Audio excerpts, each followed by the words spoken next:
Final launch readiness poll. VM. VM is go. PLC. PLC go. PCC. PCC's go. DC. DC go. FTS. FTS go. ORTM. ORTM go. GNC. GNC go. OME. OME go.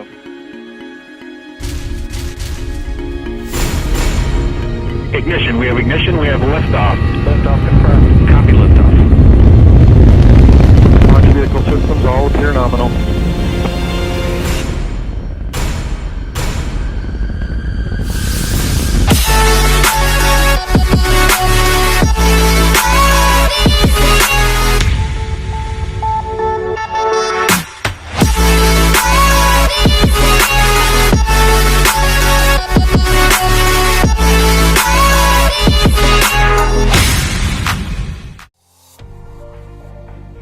Roket bermula untuk penggunaan militer dan rekreasi pada abad ke-13 Masehi.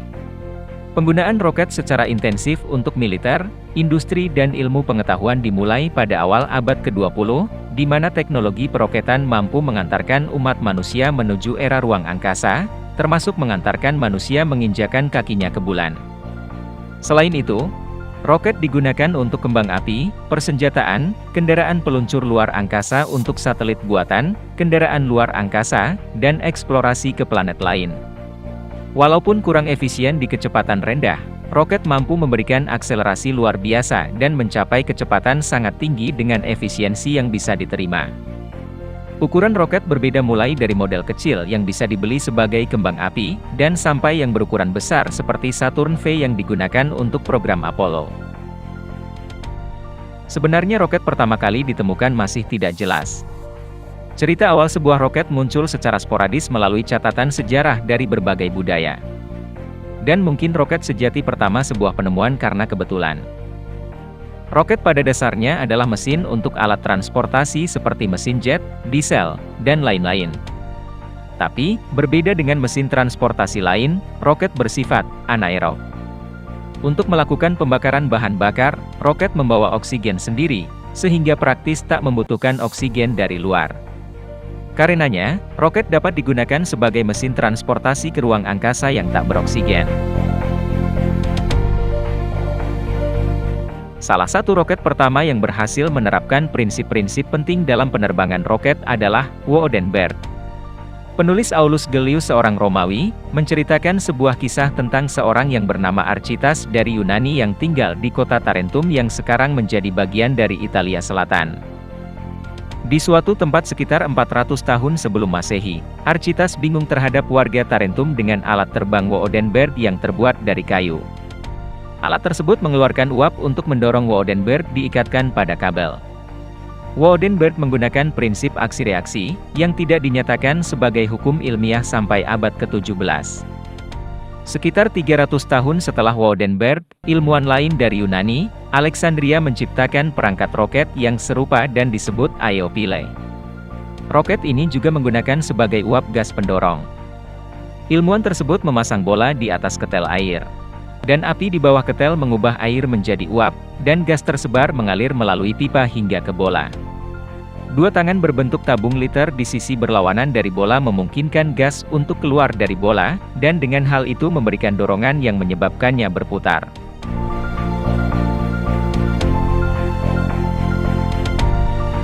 Selain penemuan tersebut, beberapa ratus tahun kemudian, seorang ilmuwan Muslim bernama Hasan al-Rammah lahir di Suriah tahun 1294. Yaitu seorang kimiawan dan insinyur Suriah. Ia merupakan kimiawan Muslim yang pertama kali berhasil menciptakan materi peledak modern atau roket peledak. Hasan al-Rammah memang sungguh luar biasa. Pengetahuannya tentang bubuk mesiu sungguh sangat mengagumkan. Betapa tidak? Dalam bukunya berjudul Al-Furusiyah wa Al-Manasib Al-Harbiyah, ilmuwan Muslim kelahiran Suriah itu berhasil menulis sebanyak 107 rumus atau resep penggunaan mesiu. Sebanyak 22 resep mesiu yang diraciknya khusus digunakan untuk roket. Menurut Al-Rammah, komposisi bahan untuk meluncurkan sebuah roket terdiri dari 75% potasium nitrat, 9,06% sulfur dan 15,94%-nya karbon. Para sejarawan berpendapat, begitu banyaknya jumlah rumus penggunaan mesiu untuk beragam tipe persenjataan mengindikasikan bahwa Al-Rammah tak menemukannya seorang diri. Dalam lembar pertama bukunya, Al-Ramah menyebut pengetahuan yang ditulisnya sebagai warisan pengetahuan. Al-Ramah juga tercatat sebagai seorang insinyur Muslim pertama yang mencetuskan dan menjelaskan tentang torpedo pada 1270 Masehi. Dalam bukunya, ia juga menggambarkan sebuah torpedo melesat dengan sebuah sistem roket yang diisi dengan bahan peledak dan memiliki 3 titik api. Al-Ramah memang bukanlah ilmuwan Muslim pertama yang mengenal potasium nitrat. Insinyur Muslim sebelumnya seperti Al-Razi, Al-Hamdani, dan risalah berbahasa Arab Suriah pada abad ke-10 Masehi itu sudah menjelaskan tentang potasium nitrat dan rumus-rumus tentang mesio. Ibnu Al-Baitar juga telah mengungkapkan tentang potasium nitrat pada tahun 1240 Masehi. Roket pertama dibuat di Tiongkok pada abad ke-13. Semenjak awal di Tiongkok, roket digunakan sebagai mercon, kembang api yang mampu melesat ke udara hingga membentuk kembang api raksasa di angkasa. Ketersediaan bubuk hitam, mesio, untuk mendorong proyektil adalah pelopor pengembangan pertama dari roket berbahan bakar padat. Pada abad ke-9, ahli kimia Taoisme Tiongkok menemukan bubuk hitam saat sedang berusaha membuat obat awet muda. Penemuan secara kebetulan ini mengarah ke percobaan dalam bentuk senjata seperti bom, meriam, dan panah api pembakar berpendorong roket. Teknologi roket pertama kali dikenal ke Eropa menyusul penggunaannya oleh pasukan Mongol, pimpinan Genghis Khan dan Ogadai Han ketika mereka menaklukkan sebagian dari Rusia, Eropa Timur, dan Eropa Tengah. Para Mongolia telah memperoleh teknologi dengan menaklukkan Tiongkok bagian utara dan juga oleh pekerja dari ahli peroketan Tiongkok sebagai tentara bayaran untuk militer Mongol. Selain itu, penyebaran roket ke Eropa juga dipengaruhi oleh Utsmani pada pengepungan Konstantinopel tahun 1453, meskipun sangat mungkin bahwa Ottoman itu sendiri dipengaruhi oleh invasi Mongol beberapa abad sebelumnya. Dalam sejarah mereka roket-roket yang dipublikasikan di internet, NASA mengatakan, roket muncul dalam sastra Arab pada tahun 1258 Masehi, yang menggambarkan penyerbuan Mongol menggunakan roket pada tanggal 15 Februari untuk merebut kota Baghdad. Pada abad ke-16, roket tidak lagi digunakan sebagai senjata perang, meskipun mereka masih digunakan untuk menampilkan kembang api. Dan pembuat kembang api Jerman, Johann Schmidlap, menemukan step rocket, sebuah roket multi yang dipentaskan untuk mengangkat kembang api hingga ketinggian tertentu. Sebuah roket besar membawa roket yang lebih kecil. Ketika roket besar terbakar, roket kecil terus meluncur ke ketinggian yang lebih tinggi sebelum ledakan dan hamburan sinar. Ide Schmidlap adalah dasar untuk semua roket yang masuk ke luar angkasa.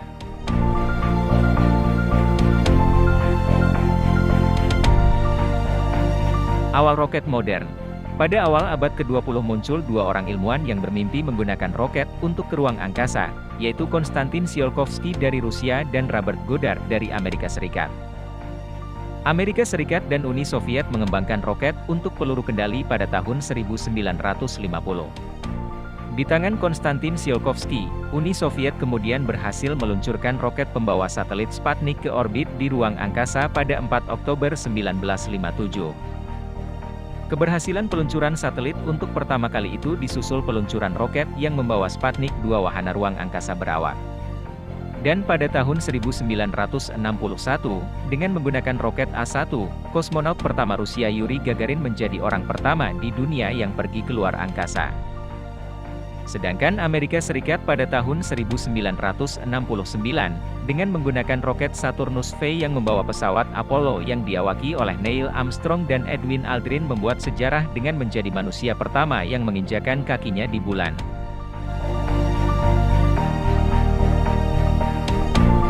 Wernher von Braun, seorang ilmuwan Jerman, berhasil membuat roket jarak jauh pertama, yang disebut V2, Vergeltungswaffe V2, pada tahun 1934. Roket V2 adalah peluru kendali balistik buatan manusia pertama yang bisa mencapai titik suborbital di luar angkasa. Roket ini kemudian menginspirasi berbagai roket modern lain, termasuk roket Saturn V yang dipergunakan dalam perjalanan ke bulan. Pada tahun 1898, seorang guru Rusia, Konstantin Tsiolkovsky, mengusulkan gagasan eksplorasi ruang angkasa dengan roket. Dalam sebuah laporan yang diterbitkan pada tahun 1903, Tsiolkovsky menyarankan penggunaan propelan cair untuk roket dapat mencapai jangkauan yang lebih besar. Tsiolkovsky menyatakan bahwa kecepatan dan jangkauan roket yang hanya dibatasi oleh kecepatan knalpot gas yang keluar. Untuk ide-idenya, penelitian yang cermat, dan visi besar, Tsiolkovsky telah disebut sebagai bapak modern astronautika. Pada awal abad ke-20, seorang Amerika, Robert Haji Goddard melakukan eksperimen praktis dalam peroketan. Dia menjadi tertarik bagaimana untuk mencapai ketinggian yang lebih tinggi yang mungkin lebih ringan dari balon udara. Eksperimen Goddard awal adalah dengan roket solid propelan. Pada tahun 1915, ia mulai mencoba berbagai jenis bahan bakar padat dan untuk mengukur kecepatan knalpot dari gas yang terbakar. Ketika bekerja pada roket solid propelan, Goddard menjadi yakin bahwa roket bisa didorong lebih baik dengan bahan bakar cair. Tidak ada yang pernah membangun sebuah roket propelan cair sukses sebelumnya. Eksperimen Goddard dalam cairan propelan roket berlanjut selama bertahun-tahun. Roketnya menjadi lebih besar dan terbang tinggi. Dia mengembangkan sistem giroskop untuk kontrol penerbangan dan sebuah kompartemen pilot untuk instrumen ilmiah. Goddard, atas prestasinya, telah disebut sebagai bapak peroketan modern.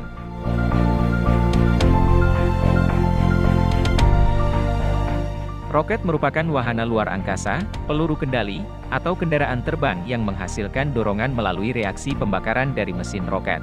Dorongan ini terjadi karena reaksi cepat pembakaran dari satu atau lebih bahan bakar yang dibawa dalam roket. Seringkali definisi roket digunakan untuk merujuk kepada mesin roket. Bagian dan fungsi mesin roket. Hidung, bagian paling depan yang biasanya diisi hulu ledak muatan ilmiah, atau peralatan kendali tabung silindris. Badan utama roket yang biasanya diisi bahan bakar dan peralatan bakarnya. Ekor, bagian paling belakang berisi saluran sumber pembakaran mekanisme pengendalian. Sirip, fin stabilizer, alat kendali aerodinamik, yang berfungsi sebagai pemberi kemudi maupun kestabilan. Komponen utama roket terdiri dari 4 bagian yaitu rangka, beban, sistem pemandu dan sistem propulsi. Rangka atau badan roket terbuat dari bahan yang ringan dan kuat seperti titanium dan aluminium karena rangka berfungsi sebagai pelindung. Badan roket ini juga dilapisi dengan lapisan khusus untuk melindunginya dari panas yang berlebihan saat menembus atmosfer bumi dan untuk melindungi dari dingin yang berlebihan. Sirip dipasang pada bagian bawah roket untuk menjaga stabilitas selama peluncuran. Sistem beban merupakan tempat untuk membawa wahana. Jadi sistem ini tergantung pada misi yang diemban roket. Jika untuk mengorbitkan satelit, maka rancangannya pun harus disesuaikan. Sistem pemandu merupakan alat yang akan menuntun roket ke orbit yang dituju. Sistem pemandu roket ini dilengkapi dengan sensor, komputer, radar, dan alat komunikasi. Sistem propulsi adalah mesin yang digunakan sebagai tenaga pendorong roket. Sistem propulsi roket secara garis besar menggunakan roket berbahan bakar padat dan roket berbahan bakar cair.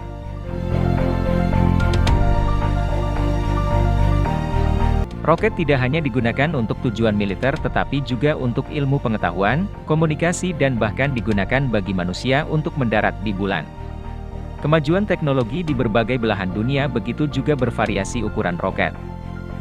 Berikut adalah jenis-jenis roket dengan tipe yang berbeda dan fungsi yang berbeda pula. Roket V2 adalah peluru kendali balistik buatan manusia pertama yang bisa mencapai titik suborbital di luar angkasa. Roket ini telah menginspirasi berbagai roket modern termasuk roket Saturn V yang dipergunakan dalam perjalanan ke bulan. Lebih dari 3.000 buah roket tipe ini diluncurkan sebagai senjata oleh militer Jerman untuk membidik sasaran dari pasukan sekutu dalam Perang Dunia Kedua, yang mengakibatkan kematian lebih dari 7.250 dari pihak militer dan penduduk sipil.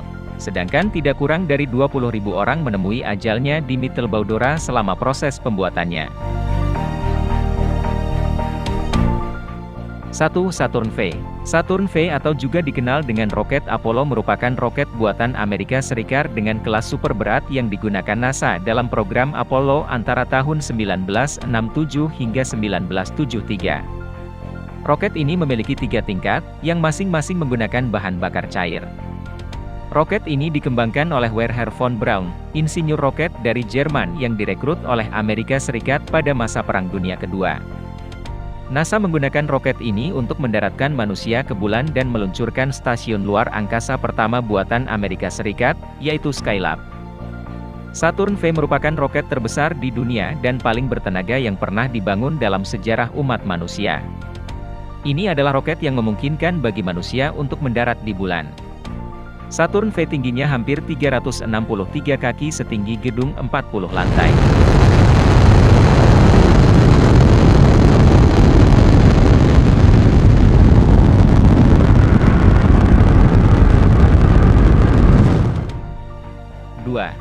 N1. N1 adalah roket yang cukup bertenaga dan roket terbesar yang dikembangkan oleh Uni Soviet untuk mengirim orang ke bulan. Namun semua roket tersebut telah hancur selama penerbangan uji coba mereka. N1 panjangnya sekitar 344,5 meter.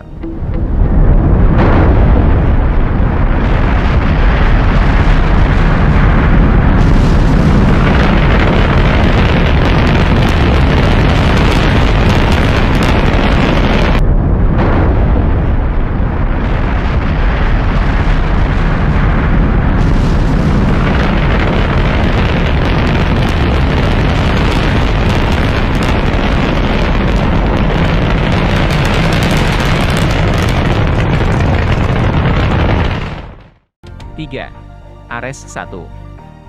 Ares-1 adalah roket lain yang dirancang Amerika Serikat yang saat ini sedang dalam pembangunan.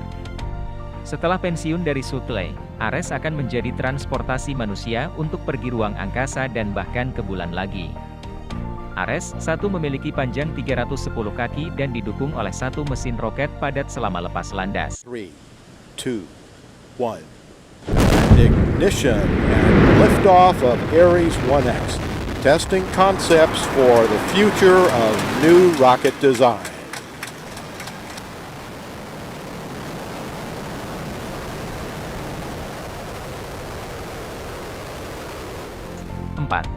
Soyuz. Soyuz adalah keluarga sistem peluncuran yang dibuat dan dikembangkan oleh RKK Energia, dan diproduksi oleh TSSKB Progress di Samara, Rusia. Soyuz adalah kendaraan peluncuran yang paling sering digunakan di dunia. Setelah program pesawat ulang-alik Amerika Serikat berakhir pada tahun 2011. Roket Soyuz menjadi satu-satunya penyedia transportasi untuk astronot dari dan ke stasiun luar angkasa internasional. Soyuz digunakan sebagai peluncur untuk wahana antariksa berawak. Soyuz sebagai bagian dari program Soyuz, serta untuk meluncurkan wahana antariksa tak berawak. Progres pasokan ke stasiun antariksa internasional dan peluncuran komersial dipasarkan dan dioperasikan oleh Starsem dan Ariane Space. 5. Delta IV. Delta IV adalah roket yang dirancang Amerika Serikat dengan tujuan untuk penggunaan militer dan komersial. Roket ini memiliki ketinggian 206 meter. Delta IV adalah roket peluncuran sekali pakai. 4, 3, 2, 1, 0. Liftoff of the mighty Delta IV Heavy rocket with NASA's Parker Solar Probe, a daring mission to shed light on the mysteries of our closest star, the Sun. 3R68 look good in the full thrust mode. 6. Atlas V. Atlas V adalah roket buatan Amerika Serikat yang dirancang untuk membawa beban berat untuk diangkut ke orbit bumi. Roket ini memiliki ketinggian 195 kaki dan memiliki total angkat dari massa 333.298 kg. 5, 4, 3. We have ignition and liftoff of the United Launch Alliance Atlas V rocket carrying SF-8 for the United States Space Force. Now 10 seconds into flight, vehicles be on the pitch over maneuver, body responses look good. You're now hearing the voice of Patrick Moore providing launch vehicle ascent data. Now 20 seconds in, RD-180 propellant utilization. 7. Ariane 5. Uji terbang pertama Ariane 5 yang gagal pada bulan Juni 1996, dengan perusakan diri selama 37 detik setelah diluncurkan karena kerusakan pada software kontrol. Yang tak diragukan lagi salah satu bug komputer paling mahal dalam sejarah. Roket ini memiliki ketinggian 193 kaki. Ariane 5 adalah roket kelas berat dari keluarga roket Ariane untuk peluncuran ke orbit yang dikembangkan oleh Eropa dan dioperasikan oleh Ariane Space untuk European Space Agency, ESA. Roket ini diluncurkan dari Stasiun Peluncuran Luar Angkasa Center Spatial Guyanais di French Guiana. Roket ini sudah digunakan untuk meluncurkan satelit ke orbit geostasioner, GTO, dan orbit rendah bumi, LEO. Roket ini sudah memecahkan rekor jumlah peluncuran yang berhasil selama 82 kali berturut-turut dari 9 April 2003 hingga 12 Desember 2012. Generasi selanjutnya dari keluarga roket Ariane, Ariane 6, sedang dalam pengembangan untuk menggantikan roket Ariane 5 nantinya.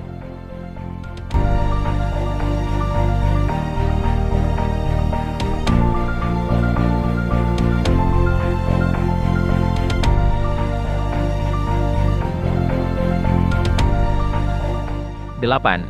Space Shuttle atau pesawat ulang-alik. Sekarang tiba di sini dengan mesin canggih, yaitu pesawat ulang-alik. Dibuat di USA, pesawat ulang-alik sedang digunakan untuk pengiriman kargo dengan ukuran sedang ke orbit dan dioperasikan oleh 7 awak laki-laki. Space Shuttle memiliki tinggi sepanjang 184 kaki. Dan muatan sampai seberat 50.000 lb, 22.700 kg menuju orbit rendah bumi, termosfer. Ketika misi selesai, pesawat akan menyalakan pendorongnya sendiri untuk kembali menuju atmosfer bumi. Pendorong akan dimatikan ketika pesawat sudah di dalam atmosfer bumi dan pesawat akan melayang selama perjalanannya sampai akhirnya mencapai permukaan lagi. Firing chain is armed, sound suppression water system activated. T-minus 13.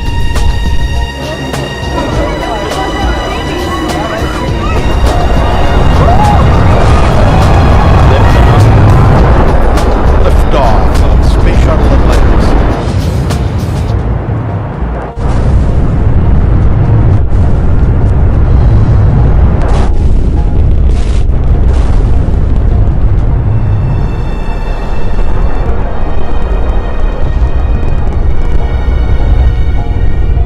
H2B. H2B adalah sistem peluncuran sekali pakai digunakan untuk meluncurkan H2 Transfer Vehicles, HTV, terhadap International Space Station.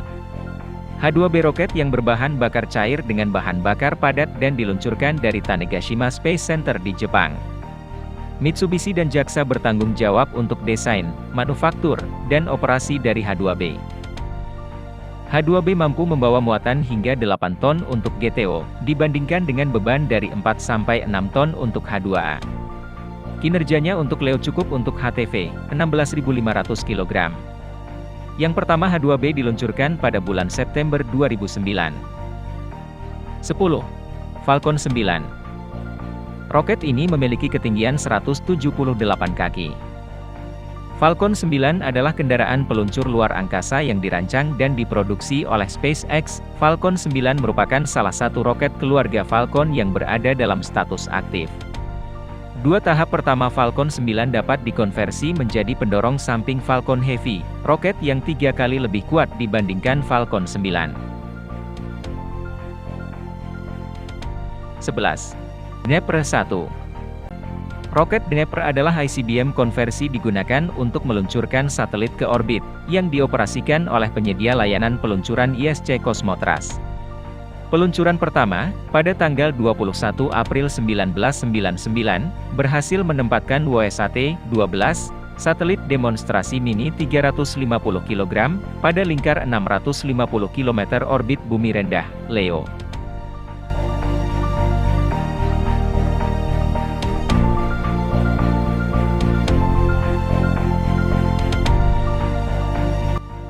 Itulah tadi sedikit penjelasan tentang sejarah penemuan roket, dan penggunaan roket dari zaman dahulu hingga sekarang. Roket memiliki banyak manfaat bagi umat manusia. Tanpa roket, mungkin kita tidak bisa menonton acara TV luar negeri, atau berkomunikasi, karena berkat roket, satelit yang menjadi penghubung antar negara tidak akan bisa berfungsi. Sekian dulu video hari ini, semoga bermanfaat dan menambah wawasan Anda. Dan jangan lupa klik tombol subscribe, like dan share supaya semua orang mendapat informasi ini. Sampai jumpa di video selanjutnya. Terima kasih.